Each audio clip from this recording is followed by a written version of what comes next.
would appreciate if we can have this slide, the presentation we did, so that we can have other individual mentors with impact on us positively.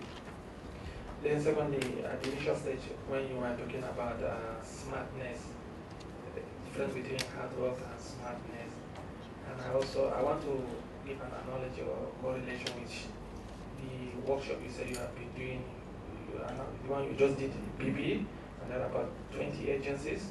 Was it 20 states? 20 states, okay. To me, I think you are just being smart, sir. Because if you say you attach or align it to monetary value, believe you me, most of these agents will not respond. But because there is no money attached to it, and you have a target, you have a vision, you want to achieve something, so you detach it from the monetary aspect. That means you are smart. Thank you very much. Your statement that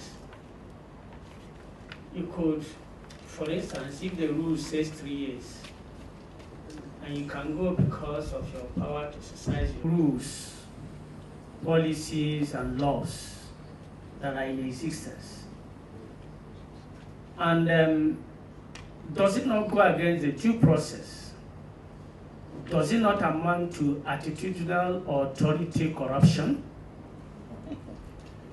However, there are other ways I think a well-behaved and seemingly hard worker, if we can actually identify who is a hard worker, because getting and identifying a true hard worker is relative on the basis of objectivity, and which is subjective in this manner, in our own environment, in Nigeria, the way we see things, the way we do things, considering our religious bias, tribal bias, and other sentiments, in really getting at who is an objective hard worker. I love the smartness. It's easy to understand and identify a smart person who gives out deliveries, because it should be based on deliverable. With the analogy my brother said, a kilo.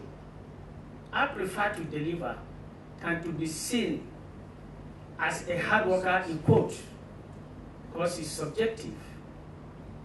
So I am a little bit worried concerning the corrupt tendencies or corrupt approach to getting somebody who has done well being rewarded by circumventing the rules, regulations, rights, and existing laws. Thank you. Please, the leaders.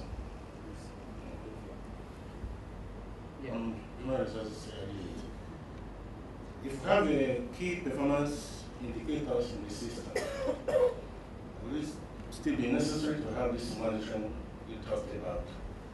Or do you have a hybrid of it? Thanks. Your law separate from the work, so I may have to incorporate your law into it as the case may be. No, I'm not working smart. I'm not working smart. SEC, I wrote to SEC, wrote like any other organization.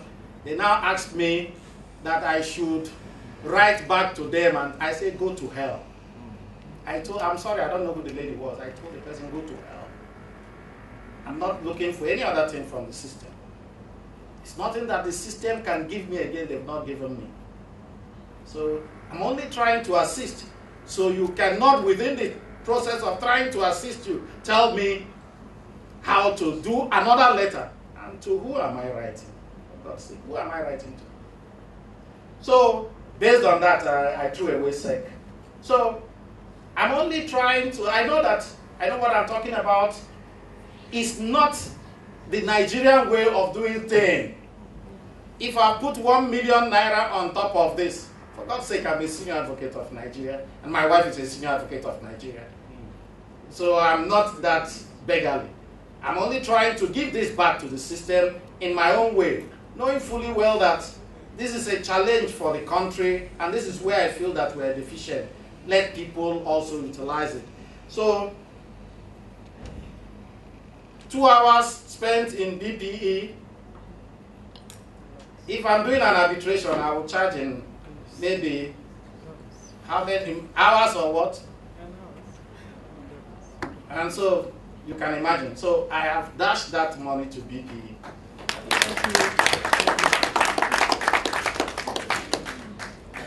So that is that. My brother Uzoma, the reward system is not cast in stone. It is not a matter of what do you prefer, a gathering of ill-motivated, inefficient group of workers that are not contributing anything to the system and are held hostage by rules that nobody can depart from in any form whatsoever in order to motivate people.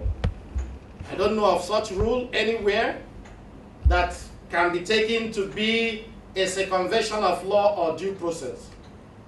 In many ways than one, most of the laws setting up institutions will always give them the leeway to do certain things. And I checked to know that the law setting up my institution allowed me such a prerogative, and I invoked the prerogative as appropriate. And what has been the outcome of that? The outcome is that I now see much more motivated people, people who are also in a hurry to get to the professorial cadre faster than ever, who are prepared to commit anything day, morning, evening, and afternoon in order to achieve their targets and their deliverables, if I have to use that your expression. And then you now want me to keep them together with somebody who in the last 5-6 years has not written one paper. Not written one paper. And you know, in our own case, it's not an issue of deliverables. The day you get into the institute, just like a university, you are told that you are here to publish or perish. That is our language. You publish or perish. So when you are not promoted when you are supposed to be promoted, it is even a privilege that you are still around. Because time comes when we see you as totally unproductive and we ask you that you don't belong to this place. It's time for you to leave. So it is not a question of breaching any rule. It is not based on nepotism or any other thing. When some people are finding it difficult to publish one paper in a very, very well-rated 4-star, 5-star journal, somebody can publish about 4 in 5-star journals in a year. Even by any standard, be it Harvard or Cambridge or Oxford, anywhere, that is exceptional. Matthew 2.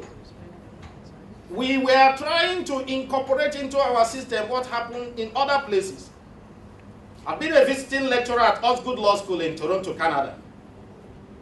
In Toronto, Canada, you come in with your CV. I'm a professor, he's a professor. My salary is different from his salary. You go there and market yourself. How well you market yourself determines your salary. So a situation where everybody, because we belong to level 8, we earn the same salary, does not motivate anybody. It does not. When I come in with my papers. I'm a professor. He comes in, he's a professor. And nobody says, okay, because you're a professor, you're starting from level 16, stage 1 or step 2. No. My salary is personal to me. His own is personal to him. That's what obtains. Go to Southampton University, go to Warwick, go to LA, go to Oxford, and that is what obtains. You have yours as personal to you. So all I'm trying to say is that it is not anything that has to do with corrupt motive or practices or conduct or anything of that nature. That is not the case. And I also beg to disagree or differ that hard work is relative. It's not. You are talking about performance indicators already. So it is hard work tied to that. When my friend talked about RFP, I told him that it depends on the quality of the RFP. So that is what we are talking about, the quality. You work hard, burn the midnight oil, stayed all over to achieve some of those quality reports. Then the other person can just put few things together and give. In terms of meeting target or deadline, both of them did. But who amongst them must have presented something that is genuinely well thought out, well researched, and one that is capable of contributing to the efficiency and effectiveness and productivity of management as far as that particular issue is concerned? One of them. There's only one.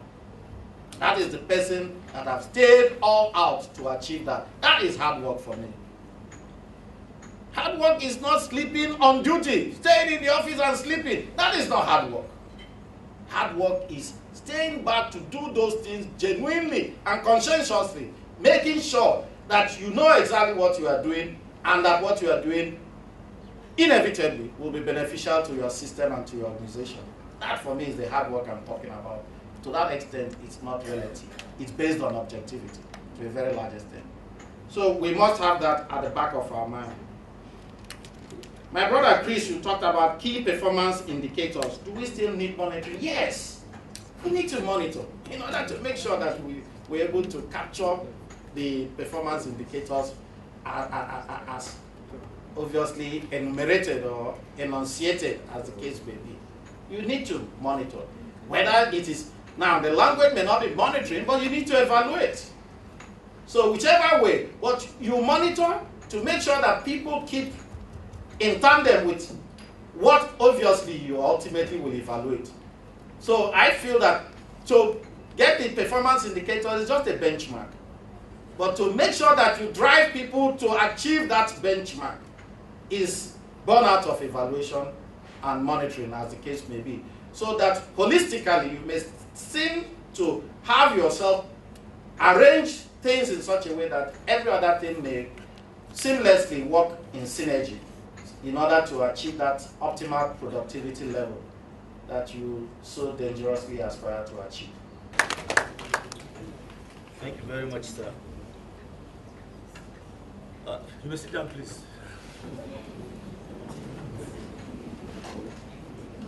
Well, we just hope for some of us who are stepping out very soon, we just hope the good Lord will give us the mind to attempt to plow back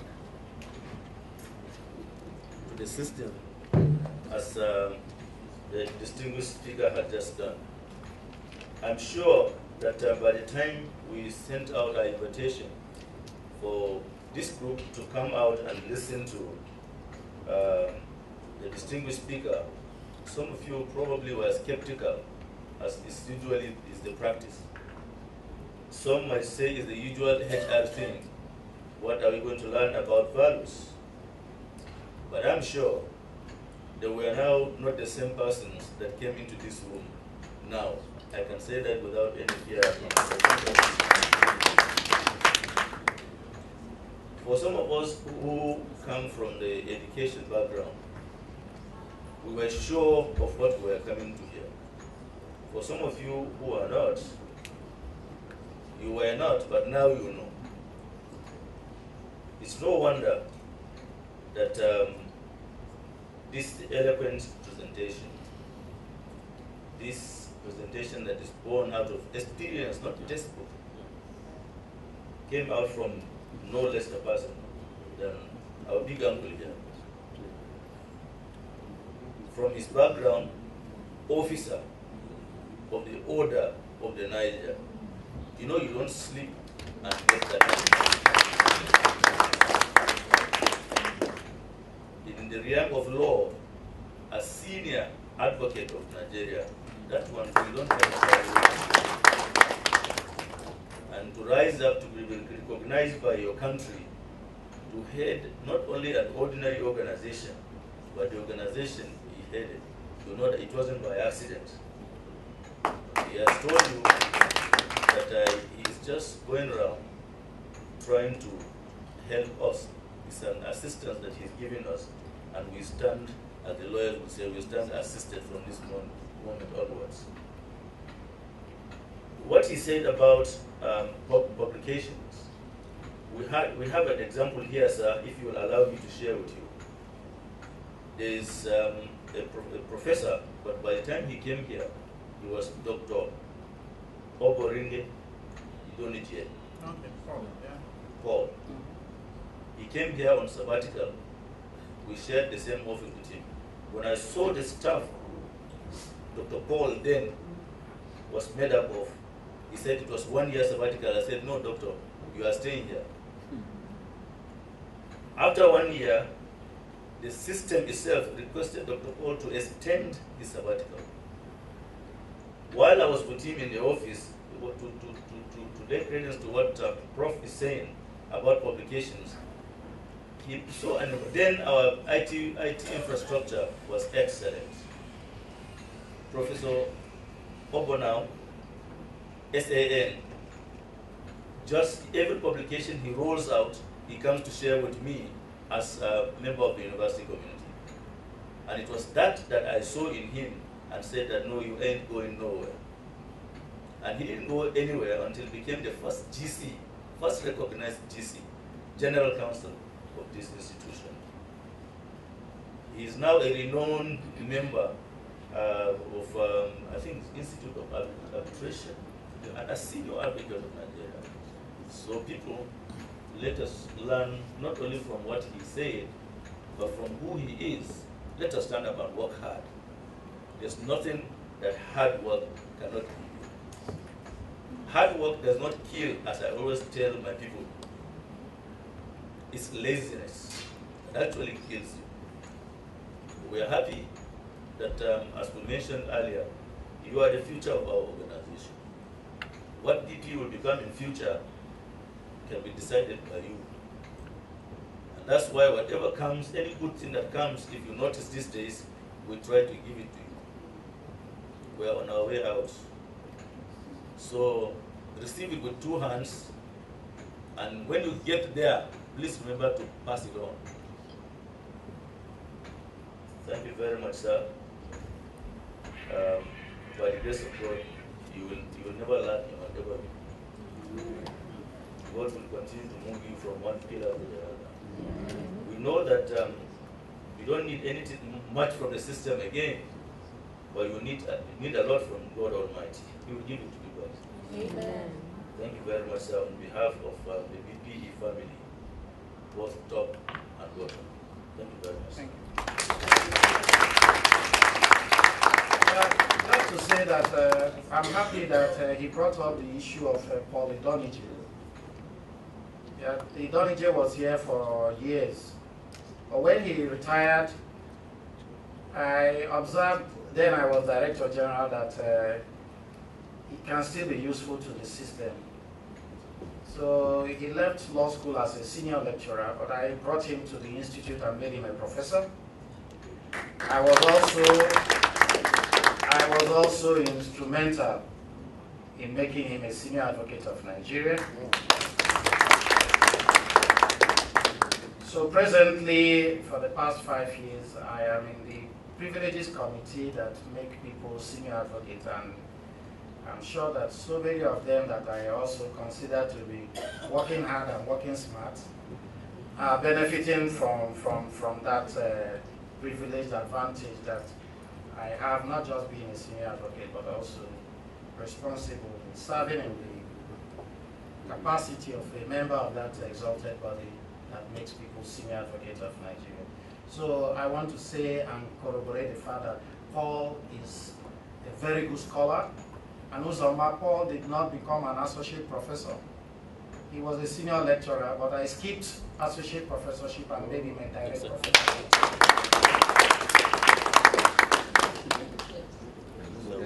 Thank you very much. Please go and serve Nigeria with all your strength. And slap Nigeria with all your strength.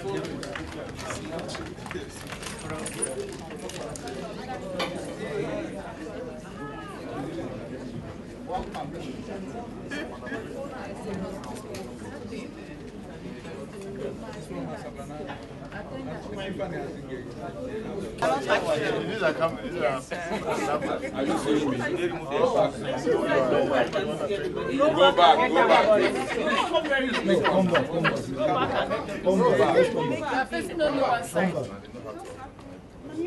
Go back. Go back. We won't let you. We won't let you go back. Come here, please. Let's take them from here. Mr. Jonathan, I'm taking different angles. Can you let me do what I'm doing? Direction. Jonathan, can you go to You.